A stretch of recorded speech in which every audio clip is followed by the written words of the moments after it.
Assalamualaikum warahmatullahi wabarakatuh. Perkenalkan, nama saya Disti Natasha dan teman saya bernama Della Cahyaningrum. Di sini kami akan menjelaskan tentang sejarah lahirnya psikologi linguistik.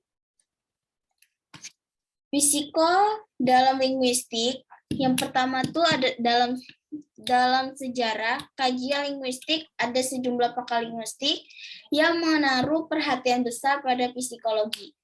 Von Gotthold 1767 sampai 1835 telah mencoba mengkaji hubungan antara bahasa linguistik dengan pemikiran manusia atau psikologi. Caranya dengan membandingkan tata bahasa dari bahasa-bahasa yang berlainan dengan tabiat-tabiat bangsa-bangsa penutur bahasa itu.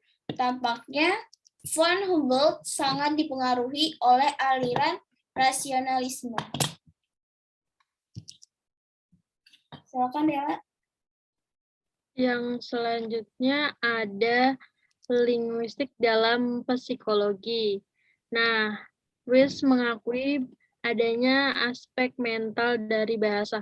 Namun karena wujudnya tidak memiliki kekuatan fisik, maka wujudnya itu sukar diakui atau ditunjukkan. Weiss juga telah mengemukakan sejumlah masalah yang harus dipecahkan oleh linguistik dan psikologi yang dilihat dari sudut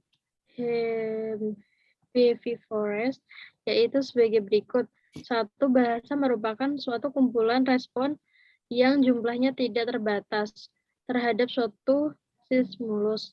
Yang kedua, pada dasarnya perilaku bahasa menyatukan anggota suatu masyarakat ke dalam organisasi gerak syaraf.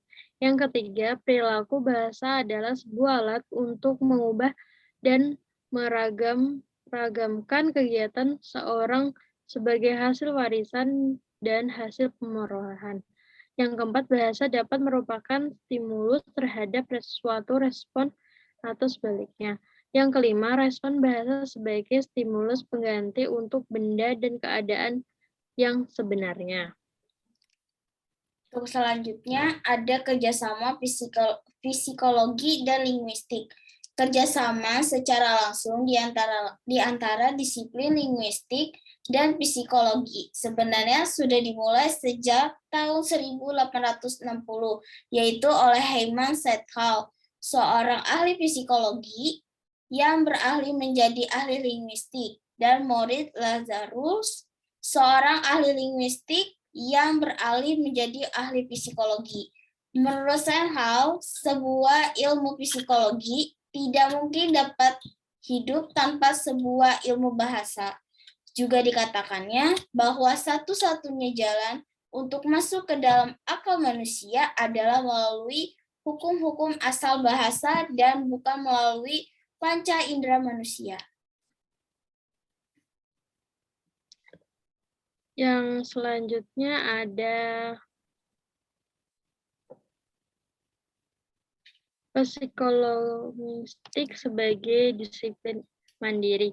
Dalam teori Lewis menyatakan bahwa lahirnya suatu ucapan bukanlah merupakan pertalian selentera respon yang datangnya dari luar, melainkan merupakan suatu kejadian akal yang serentak dari struktur sintaksis.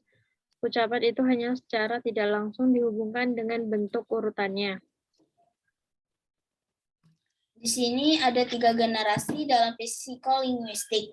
Yang pertama itu ada psikolinguistik. Generasi pertama adalah psikolinguistik dengan para pakar yang menulis artikel dalam kumpulan karangan.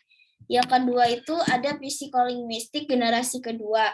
Untuk dapat memahami lebih banyak psikolinguistik generasi kedua melalui pernyataan Miller dan Noam Chomsky adalah sebagai berikut. Sebagai contohnya, dalam komunikasi verbal, tidak semua ciri-ciri fisiknya jelas dan tidak semua ciri-cirinya yang terang dalam ujaran mempunyai resepsital fisik. Yang ketiga itu ada psikolinguistik generasi kedua menyatakan bahwa analisis mereka bahasa telah melampaui batas kalimat.